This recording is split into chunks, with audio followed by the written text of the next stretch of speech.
Your Excellency Hun Manet, thank you very much for joining us on The World. You're probably the first generation of Cambodian that has had the benefit of relative peace, an external education that has opened your mind to many different ways and systems.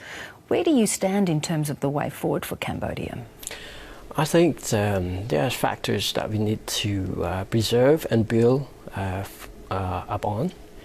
Things that we need to preserve is at any cost, is the peace, stability, and security for the nations. That is the fundamental.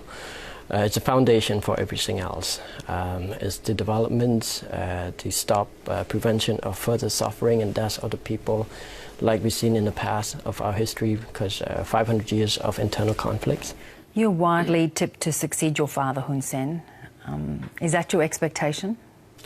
Well, Cambodia is a multi-party democracy. The constitutions indicate that we have election every 5 years. So the choice, the decisions of who and when to be a leader is up to the people of Cambodia. But would you like to be Prime Minister? Is that an ambition of yours? Would you like to carry on that mantle? The answer is I don't know. You must. No, I think it's the wish and the desire of the people. But if the people judge, and that is the time will tell, would that be something that you would find fulfilling, to lead your people? If the population, if the Cambodian people's desires, then that's their wish. But has it been something within your family that you have been groomed for? Have you talked about it for many years? Is it something that you felt? No. No, not at all?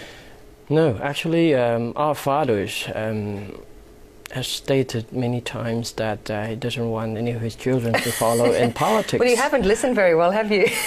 No, what is politics? Politics is, it's has so broad meaning, considering as doing political work or preparation for the, to hold political office. I think that's not necessarily true. What you do, what I've done in the past is purely for humanitarian basis, for examples.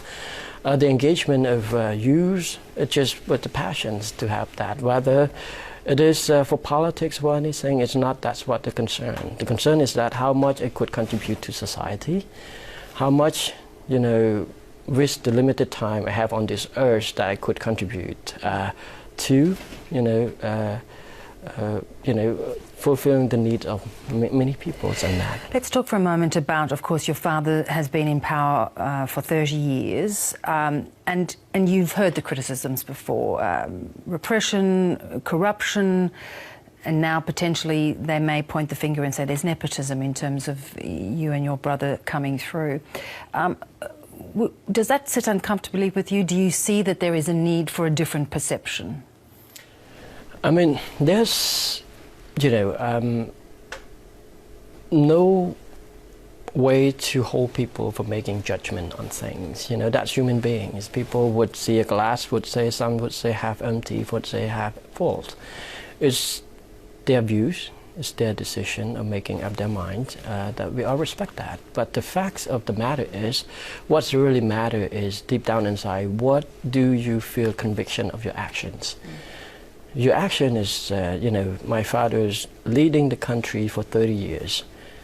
The facts that the country has moved from the day where people were being killed during the genocide region, up to the total peace and stability of the win-win policies that never achieved in Cambodia. The internal unity was absent for about 500 years. 98, that's when the whole country was under one unified government for the first time in about 500 years.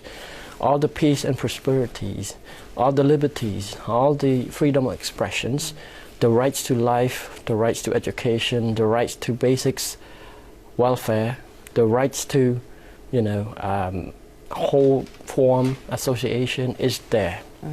But by the same token, other countries that have moved in that same direction inevitably have to deal with those issues of corruption and giving everyone equal rights. Please name a countries in this world that don't have corruptions. Some to greater or lesser extent, yes. It's part of the journey. The matter is not what we call a moral relativism. Because it's happened in other countries, it should be all right happen in Cambodia. It's not. The government, especially the Prime Minister, has taken and has speaking in public and taking many actions to counter and to eradicate and reduce the level of corruption. It started by the fact that we acknowledge there is still some problem to a certain extent, but there also progress in this realm. You know, the establishment of anti-corruption unit, the reform in many public sectors services, the reform in education services, and all this stuff, and the arrest and conviction of many high-level officials that conduct in that. So, do you talk to your father about how long he's going to stay? And for you, if the people want you to, you'd be Prime Minister.